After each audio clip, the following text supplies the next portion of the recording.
सबसे पहली बात तो यह है कि जो 151 आईपीसी लगाया गया है उसमें पुलिस स्टेशन पर ही उनको बेल दी जा सकती थी।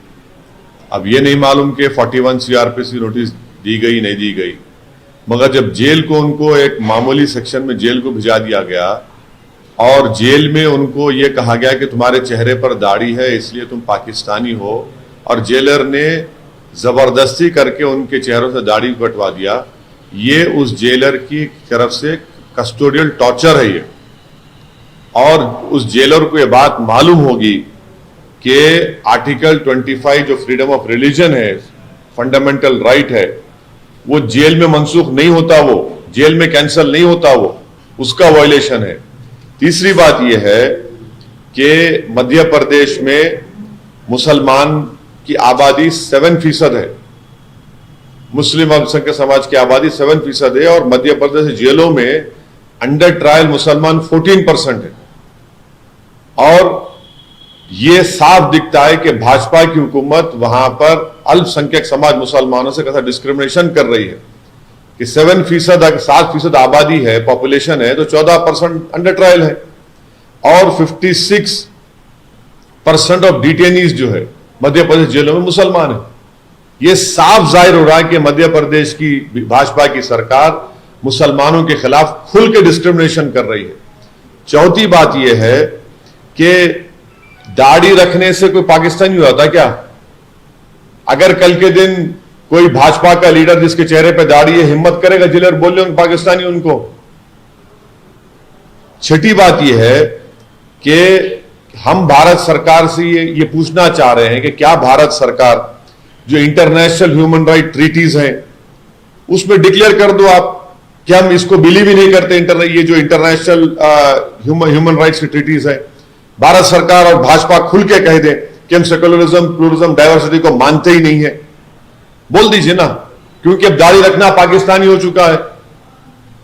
और फिर मध्य प्रदेश की भाजपा सरकार सिर्फ इंक्वायरी से नहीं होगा, स्ट्रिंजेंट सेक्शन लगा एपीसी के उनके ऊपर, और उस जेलर को जेल को भिजाएं, उसको जेल को भिजाइए आप, तभी कुछ इंसाफ की उम्मीद नजर आती है हमको। और आखिर में मिनिस्ट्री ऑफ होम अफेयर्स का जो मैनुअल है, वो मैनुअल क्या कहता है, पढ़ के सुनाता हूं आपको, कि no undue interference with the religion और caste prejudice of prisoners should be permitted.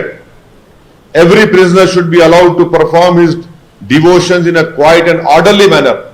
ये एमएचए का ओन मैनुअल कहता है, और आप उसकी खिलाफ वर्जी कर रहे हैं।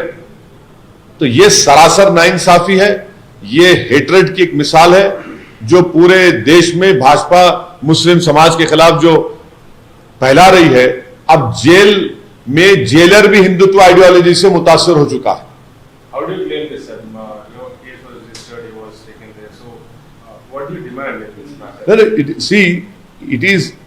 It has been clearly reported by the media that these 5 Muslim youths were arrested under IPC 151. Number one, if anyone is arrested under 151, we don't know whether this 41 CRPC notice has been given or not. Secondly, if they have been if 151, immediately they can be given bail in the police station itself. Thirdly, by sending them to prison and forcibly removing their beard, it is nothing but custodial torture. And please remember that Article 25 freedom of religion is a fundamental right. It is not cancelled if one is sent to prison. It is still there. And fifth point is in Madhya Pradesh, the Muslim population is 7% and under trials are 14%. This clearly shows what sort of discrimination Madhya Pradesh BJP government has adopted towards the Muslim community. And 56% of detainees in Madhya Pradesh prisons are Muslims. I want to know, will the government of India, headed by Shri Prime Minister Narendra Modi, will we withdraw from all international human rights treaties and openly declare that we don't believe in secularism, pluralism, diversity? How can you do this thing? It is a inhuman behavior by this jailer. It clearly shows that the Hindutva ideology has crept inside the jails also. And let me also tell you that What is the Ministry of Home Affairs own manual says that no undue interference with the religion or caste prejudice of prisoners should be permitted. Every prisoner should be allowed to perform his devotions in a quiet and orderly manner. So the Madhya Pradesh BJP government merely ordering an inquiry is not done. Stringent action should be taken against the jailer. He should be sent to jail. That then only he'll realize what sort of behavior, inhuman thing he has done. How can any Muslim having a beard be called a Pakistani? Please tell me. Then what will you tell to Maulana Abul Kalam Azad, who had a beard? Many freedom fighters had, Muslim freedom fighters had beard. And why is it that you are calling us a Pakistani because we have a beard? It is my religious belief, and that is why I have a beard. And tomorrow, if I go to prison, will you take off that beard? This is completely wrong. I condemn it, and I hope that the Madhya Pradesh government would suspend that jailer and send him to prison. Sir, परसों 17 तारीख तक affair खत्म हो गया पूरा, तो अगर आप रिफ्लेक्ट करना चाहेंगे, बहुत सी बातें हुई आपकी तरफ से और नहीं, देखिए, रिफ्लेक्ट करने का सवाल नहीं है। आप मेरे साथ बैठे थे, आपने 7 मिनट 8 मिनट में से बैठ के पूरा मेरे से इंटरव्यू किया। आपने पूछा, मैंने जवाब दे दिया। आपके चैनल ने पूछा था, दूसरे चैनल वाले बैठे, अब रिफ्लेक्ट क्या करना है? मैं जो बोला हूं ऑन रिकॉर्ड है वो। सर, आज इसलिए चर्चा का विषय है कि आपने आज ट्वीट किया कि हैदराबाद के भारत का।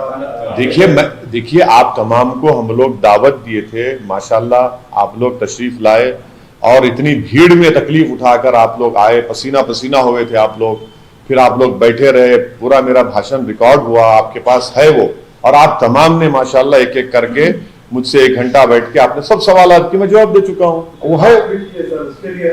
हाँ, अरे भाई देखिए, ट्वीट करना मेरा काम है ना, ट्वीट करना मेरा काम है। अब आप बोलेंगे मैं पूछ के ट्वीट करूं क्या आपसे? इतना इसमें एम्फेसिस करने का, सब जानते हैं कि हैदराबाद जो है भारत का अभिन्न अंग है। इसमें देखिए, बिल्कुल सही है, बिल्कुल सही है। अब हमने उसको अपने तकरीर में, अपने भाषण में इस बात को कहा था। अब आप नहीं उठाए, मैं क्या करूं? अरे उठाने का सवाल नहीं ना, हम तो बोले वो, और बिल्कुल सच बोले हैं, सच बोले हैं उसमें। नहीं, आप चला है माशाल्लाह, आप भी तो अंग्रेजी में इंटरव्यू लिया हमारा।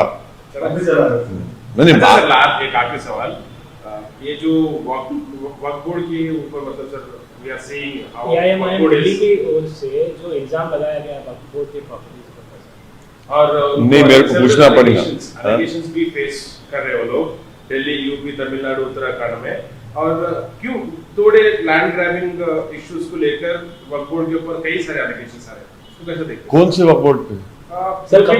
यूपी में आप देख रहे पूरा विलेज कब्जा कर लिया बोल के एक रिपोर्ट्स आए थे, उसके बाद वो फेक निकले, और दिल्ली में निकले सर, यूपी में, तमिलनाडु, उत्तराखंड। तमिलनाडु में एक पूरा विलेज ही वक्फ बोर्ड का विलेज है जहाँ पर हिंदू टेंपल है बोल के बोला गया, वो फिर नहीं, मेरे को उसके बारे में मालूम करके मैं जवाब दे सकूंगा। एकदम आप ऐसे पूछेंगे तो मैं जवाब नहीं दे पाऊंगा। सवाल बेसिकली ये है कि पूरे देश भर में तमाम सूबों से इस तरह की शिकायत आ रही है, वक्त के खिलाफ तमाम तरह की शिकायतें आ रही हैं, उस पर नहीं, तो मुझे उस पूरा देख कर ही मैं जवाब दे पाऊंगा। ऐसा मैं एकदम आप मुझे बोलेंगे जवाब तो मैं नहीं दे पाऊंगा। धन्यवाद।